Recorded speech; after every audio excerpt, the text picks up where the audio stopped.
On this edition of Versus, it's TouchWiz versus Jellybean. Hey, it's Joshua Vergara from Android Authority. What's going on, everybody?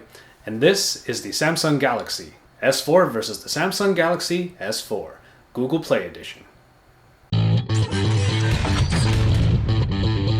Alright, so we're basically going to coast through many of the different aspects of this review as the GPE is, well, quite literally the same phone from top to bottom, from design to battery, as the original Galaxy S4. If somehow you still don't know much about the S4 after all the coverage we have on Android Authority, feel free to check out my full reviews. Links are in the description below. As far as design goes, you have the very same device that makes handling a 5-inch screen about as easy as it can get, the same button layout and the same plastic body throughout. I will admit that for the S4 in general, I personally like it in white. Both phones bring Samsung's signature Super AMOLED display capable of 1080p resolution and 441 ppi. They're highly saturated, and on the original S4, you can customize the general motif. Android 4.2, though, looks absolutely gorgeous on this screen. The performance aspect is handled in both by the Snapdragon 600 clocked in at 1.9 GHz and backed by the Adreno 320 and 2 GB of RAM, while the overall more stripped down GPE should yield somewhat smoother and faster speed over the jam-packed TouchWiz. The general experience is fluid and easy either way. You still get the same removable battery and micro SD card slots between these two, allowing for the expansion of power or the built-in 16 or 32 GB of storage. Only 16 GB are available in the GPE though. All of the sensors and the IR blaster make returns in the Google-fied version, but as you'll see in the software section, the story is different for the GPE. Battery life is overall the same, as the 2600 mAh battery found in either device offers a full, busy day of work. It is worth mentioning that you lose all the power-saving features from the original S4's TouchWiz settings. If you relied on them to eke out that last bit of power, they are not available in the Google Play Edition. So we get to the main areas of difference, starting with the camera. The 13-megapixel shooter in the original S4 was very well received as it provided good detail in pictures and brought a level of vibrancy to every photo. The app is what changes the most, obviously, as the original TouchWiz app with all of its modes and settings brought tons of options into smartphone photography.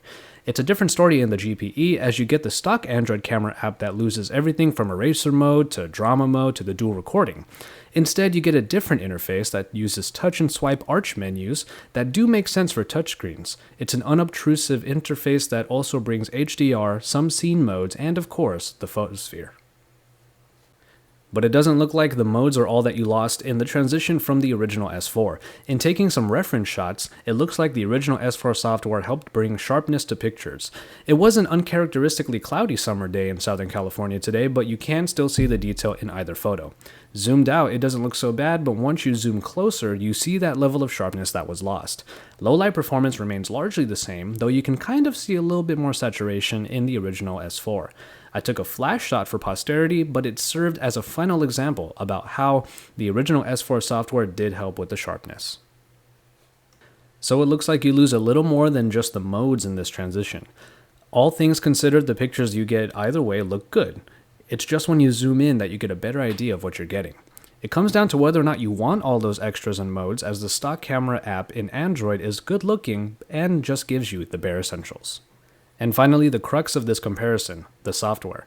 I'm already seeing in the comments for the GPE full review that the software part is a little polarizing. On the one hand, we love our stock Android because it doesn't try too hard and manages to look great in the process. But when you pit it against the full-featured TouchWiz of the original S4, some people think Jellybean is overly simplistic. Both are good points depending on where you stand. Now, Samsung packed the S4 with a ton of extras, right down to the way you navigate. The sensors for air and hand gestures are just a couple examples, and then you have S-Health and Watch on apps. While you might not use everything all the time, there may be those few instances, like in my case, when they did come in handy. Some people might get overwhelmed seeing all of the extras, which may be where the GPE comes in. Yes, stock Android Jellybean is very stripped down. It doesn't take advantage of all of the various sensors and hardware additions Samsung originally put in.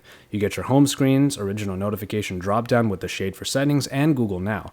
I understand those out there who think that it is a waste with all the potential that the S4 does provide.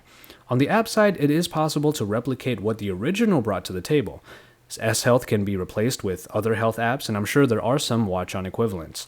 All those gestures and new ways of navigating are left by the wayside, unfortunately. Maybe in the future developers will make apps that do use those sensors, but right now, that just isn't the case. In the end, Jelly Bean on the S4 is given a boost by the hardware, just not all of it. It's elegant, simple, and easy to use, but it might be too simple for some. All that lost potential makes the price hard to handle for some. The Google Play edition of the Samsung Galaxy S4 is around the same price as the original was upon release, $649, which is about the top cap for the original S4 nowadays. And so, there you have it. The Samsung Galaxy S4 was given a refreshing new look and feel with this change to Android 4.2. It's worth it to mention that even though the GPEs should be getting updates faster than the originals, they still might not be as fast as the Nexus devices. Still, you get some benefit from having a stock Android experience. Maybe if you thought the S4 was too much, this will be just the right, simplistic fit. If you look to stock Android and wish for more, the original S4 is there for the taking. Or if you feel stuck with the original S4, this Google Play edition gives you an example of what stock or even custom Android might be like on it.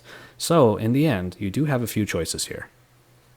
For all of the best coverage, stay tuned to the Android Authority YouTube channel. Drop us a like down below, and don't forget to subscribe.